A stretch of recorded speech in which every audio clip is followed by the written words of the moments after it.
Seorang pemuda bernama Muhammad Alan alias MA, 27, warga desa Balraksa, Kecamatan Karangmoncol, Purbalingga, Jawa Tengah, tega menghabisi nyawa paman dan bibinya, Rabu, 1 Oktober 2025, pagi. Kepala Satuan Reserse dan Kriminal Polres Purbalingga, AKP Siswanto, menjelaskan peristiwa berdarah itu terjadi sekitar pukul 6.30 waktu Indonesia Barat. Awalnya, MA mengamuk di depan rumah sambil membawa senjata tajam dan menyerang tetangganya. Korban pertama, SM, 41, menderita luka bacok di lengan kiri. Korban kedua, TL, 31, juga mengalami luka serupa di lengan. Keduanya berhasil lari menyelamatkan diri sehingga hanya mengalami luka di lengan, ujar Siswanto dalam keterangan pers, Rabu. Melihat pelaku mengamuk, warga sekitar panik dan memilih mengunci diri di dalam rumah. Namun, MA kemudian memaksa masuk ke rumah bibinya, CS, 74, dan langsung menyerang di dalam kamar. CS tewas di lokasi dengan 5 luka bacok di kepala.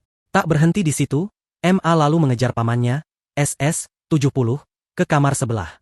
Lansia itu tak mampu menghindar dan akhirnya meninggal dunia dengan 3 luka bacok di kepala.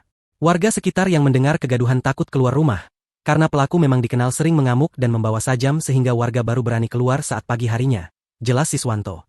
Setelah melakukan aksinya, pelaku kabur. Polisi bersama warga kemudian berhasil menangkapnya di area perkebunan desa.